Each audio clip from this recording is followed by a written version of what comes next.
Yo, what's going on, guys? Crispy Flakes here. Welcome to Extra Crispy, man. For today's video, man, we almost got the end of the NBA season. With that being said, I thought it would be fun to go back to ESPN and check out their projections for every NBA team on the season and see just how right or wrong they were. And judged off of how many damn Laker games are still being nationally televised, I'm going to guess ESPN was pretty wrong about this one here, man. So, yes, before we get going on this, if you don't mind leaving a like and, of course, subscribing if you're new to the channel would be greatly appreciated. Let's go ahead, man, get going on this. Let me know in the comment section below what was your, maybe, worst take on the NBA season. Guys, let's have fun with that one. You know, we all say, things are kind of cap at times. I know mine was, what's going to be in a video pretty soon here, man. Y'all, wait for that one. But here we go. Starting with the Brooklyn Nets. So we got ESPN forecasted 58-24, and currently they're 40-37. I will say, and when it comes down to it, yeah, they just kind of, I know they injuries, stuff like that. Kyrie Irving wasn't playing, stuff like that, man, but still, 58-24, that's a hella record right there, bro, damn. And also, this is also kind of fun, too. It's got the NBA player rankings, and it looks like ESPN had Kevin Durant at number 1, which KD's a beast. I don't know if he's the best player in the NBA, but he's a beast. Next up, we do have the Milwaukee Bucks. This is 57-25. They're 48-28 right now, so they're not going to hit that 57 mark. But overall, a pretty good prediction. They're top. I guess they're top. No, they're one game behind the Miami Heat for first place right now in the Eastern Conference. So yeah, but that can change. by the time you see this video. Okay, next up we have the Los Angeles Lakers, 53-29. Damn, bro, damn. 53-20. Yo, we got 588 right here, or 538. I don't know what that is, but they said 42-40. So shout out to them, man. Damn, they almost. That's still actually way off too, all things considered. But got LeBron as number 3 ranked player, AD at number 9, Russell Westbrook at 29. Bro, you gotta add a 0 to that, man. You might as well just take AD's number 9 and add that to the end of Russell Westbrook's. Give him 299, man. I think Russell's been playing a little bit better, but it still hasn't led to no success or nothing like that. Well, Lakers are currently on a 4-game losing streak, so yeah, one of the worst constructed super teams of all time. Just plain and simple, man. This one is honestly probably worse than the Steve Nash Los Angeles Lakers. At least Steve Nash had back injuries and he was in his damn 40s at that point too, man. But yeah, no bueno. Okay, next up, break out TH team, the first round pick. Reliable, as I like to call it. Okay, next up we got the Phoenix Suns at 51-31.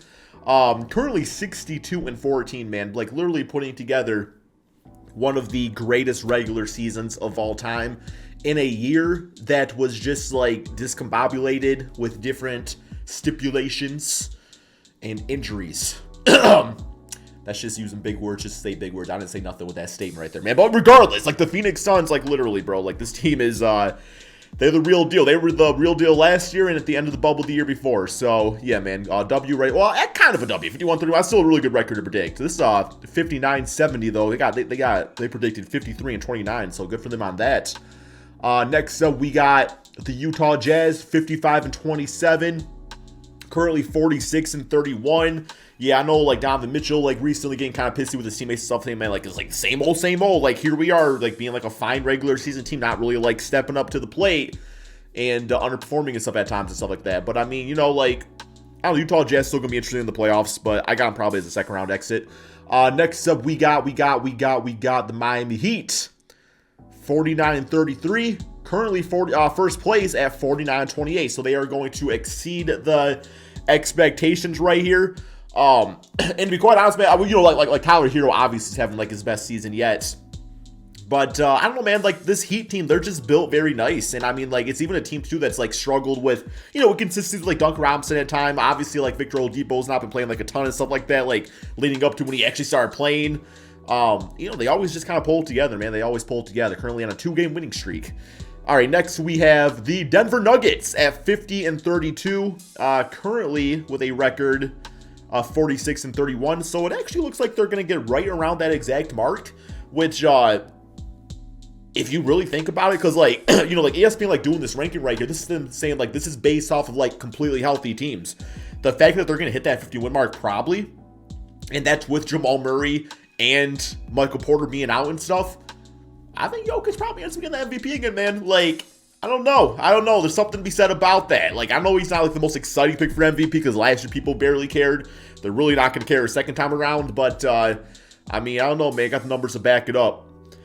Next up, we got the Atlanta Hawks at 47-35. I think everybody expected the Atlanta Hawks to play better. I guess currently they're 40-37. So, I mean, you know, they ain't going to hit that 47 win mark. I don't think there's enough games left to do so. But I don't know, man. The Hawks really did disappoint me this season. Like, Trae Young obviously is amazing, but I have a feeling this team's going to go into quite a bit of a retool, next NBA offseason. It's going to be built around Trae Young. I think at that point, everybody else is probably up for grabs. I think the team's going to start investing more in Okongwu, probably ship off, Clint Capella to a team for, I don't know, maybe something to get his contract off the books. John Collins, I'm still not loving that fit despite him getting his contract and stuff, but we'll see. All right, next we have the Philadelphia 76ers at 50-32, currently 46-30. So this was assuming Ben Simmons was going to play, obviously, and despite him not even playing and then getting James Harden on trade deadline, this team still is stayed quite afloat, and that's because one of the guys that's not listed here in this ranking, and that is Tyrese Maxey. Tyrese Maxey has been huge for this team and their success, and obviously Joel Embiid, MVP caliber player. Next we have the Dallas Mavericks at 40-34. They are currently 48-29, so actually, Dallas Mavericks, yes, Espen right here, not giving them, their props and stuff like that completely, but still saying they're going to be a good team. Once again, Luka Doncic, been a huge W, and just, all those dudes around him have just worked. I wasn't a believer in Dinwiddie. I was wrong, man, but look at them go. Shout out to the Mavericks. I'm glad they're finding success with their new team, despite giving up on, not really giving up on Kristaps Porzingis. He kind of gave up on them when he got traded to the team for, it was really just Dennis Smith that was traded away, wasn't it? Was that really the trade? Dennis Smith for Kristaps? Was it a draft pick involved too? All right, next up we have the Golden State Warriors at 48-34, and currently they are 48-29, so they're gonna be right around that mark. So big time W to Espen on this one, despite having some injury woes this season. All around, I think Wiggins has been pretty. He's been pretty injury-free, hasn't he? But I know, Steph, Clay, and Draymond obviously all had their injury woes this season. And then James Wiseman not even playing at all. Next up, we got the Clippers at 45-37. So they are 37-40. This one, you get a bit of a pass on it. I think they were assuming that Kawhi was not going to play in this. So that's why they only got Paul George ranked. But even Paul George missed a good amount of time. And they were still, they're still able to keep things afloat. And it looks like they're probably going to be a play-in team, right? They are 4 games up on the Pelicans. They're in the 8th place spot, so 4 games up on the Pelicans for the 9th place spot at that point.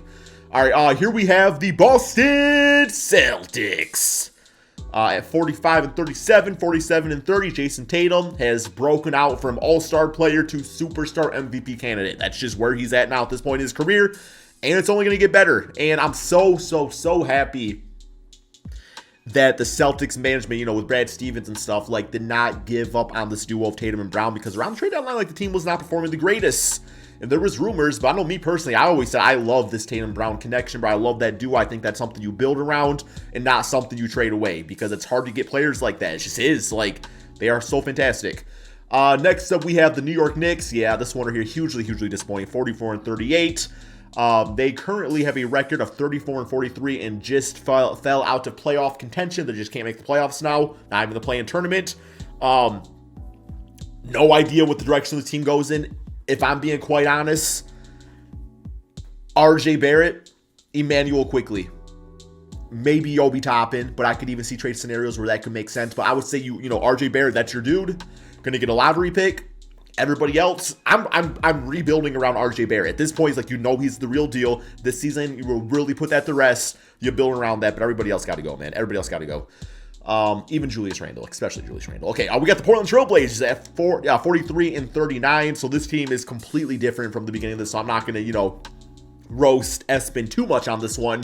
But yeah, CJ's obviously no longer on the team. Dame Lillard's been out for a good portion of the season. When he did play the star, he was struggling, although he picked things up right before his injury. Yeah, this team's going completely new rebuild. They don't got Anfernie Simons listed here as an NBA ranked player, although he did break out this year.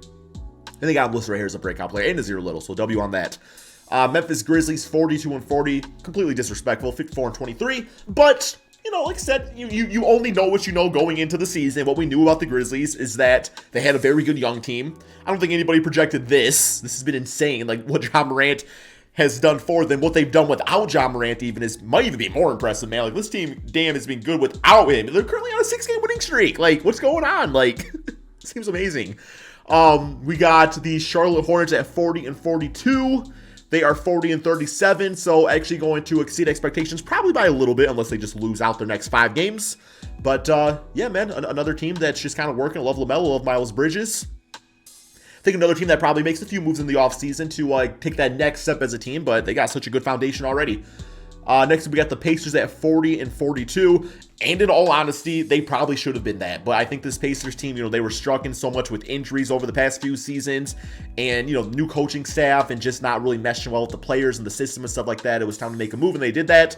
And while they are a tanking team now, a bad team, they're better off for it now than if they would have got a 40 and 42 record. Look, at that point, it's just like you're stuck in no man's land. Like, this team has new direction, so yeah, good for them on that.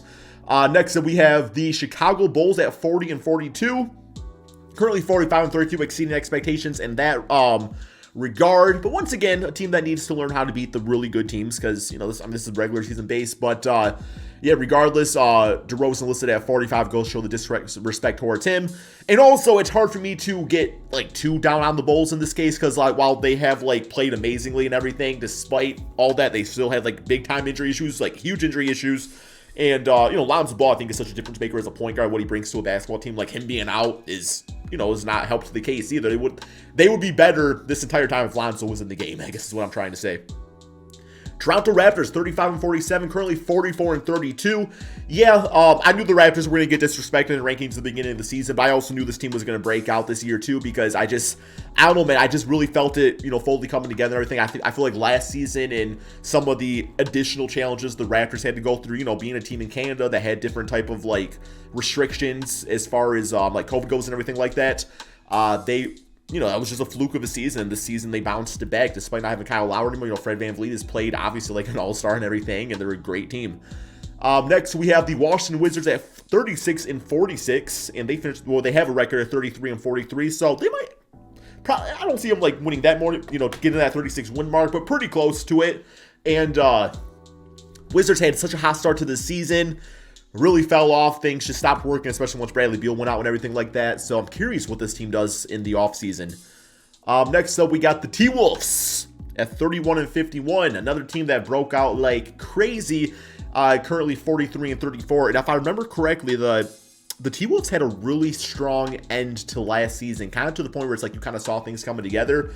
And I don't know, man, it was going to happen eventually. Look at this. They got Cat, Ant-Man, and D'Lo. That's a good, young, biggish three, man. That's a good, young, biggish three. It's I don't know, D'Lo. I love D'Lo, but just curious at, what this team does championship-wise. But I think they got a good foundation. They just got to get that next one more piece, man. One more piece they really be going for the championship. I don't know who it is. Some sort of veteran. Keep Patrick Beverley, too. Next up, we got Sacramento Kings, 35 and 47. 28 and 49. Okay. So the Kings literally traded Tyrese Haliburton for Sabonis in hopes of being a better team, and they ended up with a worse record than the projection than if they would have kept the younger player in Tyrese Haliburton over Sabonis. We don't get it. Okay, next up we got the New Orleans Pelicans, 37 and 45. So they are 33 and 43. So we'll get right around that mark, which is actually pretty impressive considering that Zion's been out the entire season. Now, obviously, this is also before they had CJ on the team, but I want Zion back healthy. I can't wait for this team next season, but I don't know, man. I hope Zion gives the Pelicans one more season, because there's rumors out there that he doesn't want to be there at all, but just one season with, you, Ingram, and CJ, and Valanciunas. I want to see that. All right, next up, we have the San Antonio Spurs at 34 and 48. Currently record of 31 and 45, so they'll get roughly to that mark right there. Yeah, I mean, I don't really got too much to say about the Spurs, to be honest. I obviously got some nice pieces with DeJounte and Keldon and stuff like that. Still excited to see what like Primo does in the future, being such a young player and everything like that. But yeah, man, the Spurs, they have a new kind of window thing going. It's kind of fun to see. I like it. Next we got Cleveland. Yeah, this one's gonna be disrespectful at 26 and 35. So Cavaliers are 42 and 35, and if they would have been healthy this entire season with all their players, they would have been a damn 50-win team, no doubt in my mind, man. Yeah, look at this team go, man. Cleveland. All right, we got the Detroit Pistons.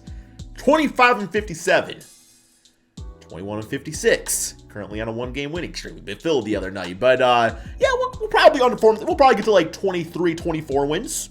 I'm cool with that, man. Like, yeah, it was a good projection. I think we're seeing a lot of good things from Detroit to end the season here, especially with Cade Cunningham, and gives us a nice little confidence boost going into the offseason and just really knowing, like, who's going to stick around and who's part of the future and everything, and who's got to go for some better players.